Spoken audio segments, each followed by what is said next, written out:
Hi, Future Arcrim. So this is the part 3 of our Leia rationalization. So let's answer these questions kasi itong question na to is favorite siya sa board exam. So long-range and comprehensive planning are not only difficult but inherently bad.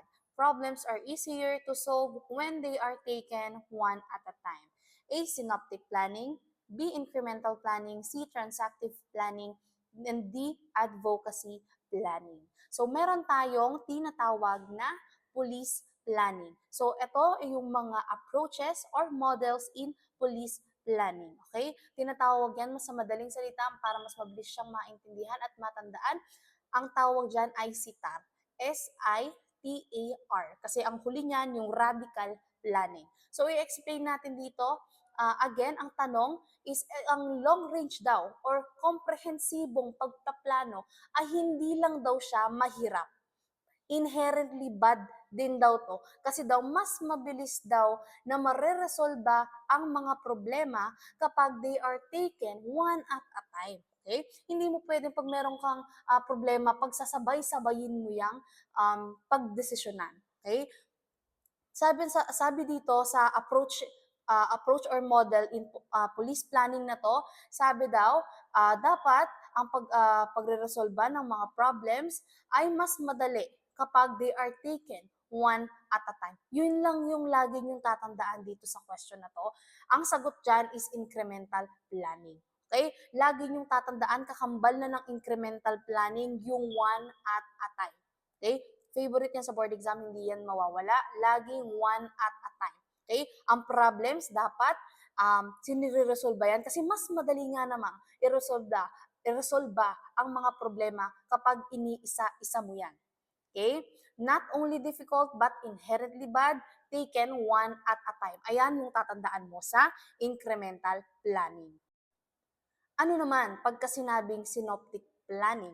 Etong synoptic planning, ang tatandaan mo naman dito kapag ang tanong ay problem-oriented. Tatandaan, kakambal na ng synoptic planning ang salitang problem-oriented approach. Okay? Nakafocus kasi to doon sa specific problems and solution.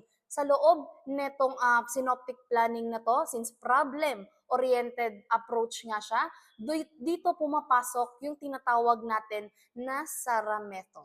Okay? SARA method means scanning, analysis, response, and then assessment.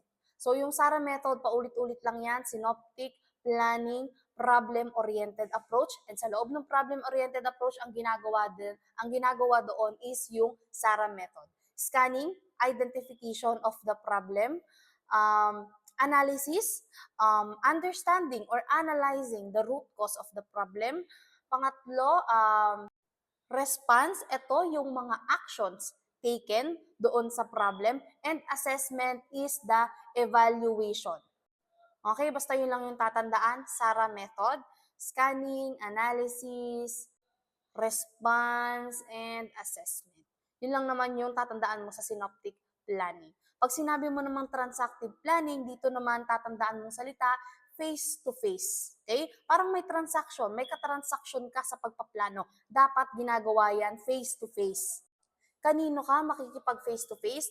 Doon sa mga taong maaapektuhan nung pagpaplano mo.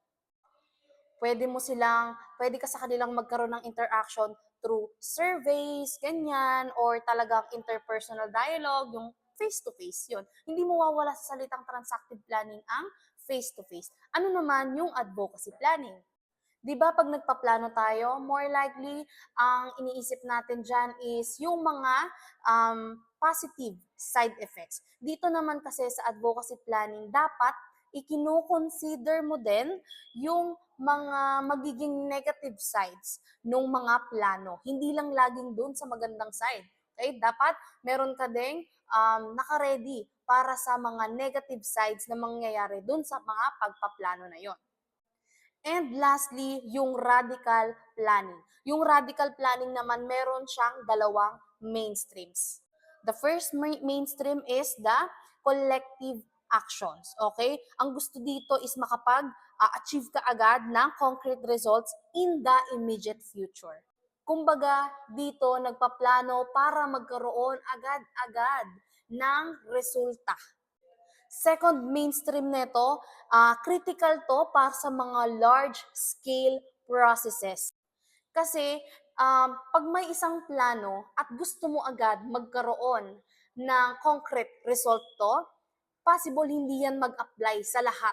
Okay? Hindi yan mag-apply at all levels. Magkakaroon ka ng problema. Pagka ganun ang mangyayari, ma-determine mo yung structure and evolution ng mga social problems. Kaya tinatawag siya na radical planning. Okay, tatandaan, meron tayong 5 models or approaches in police planning. Una dyan, yung synoptic planning, problem-oriented approach.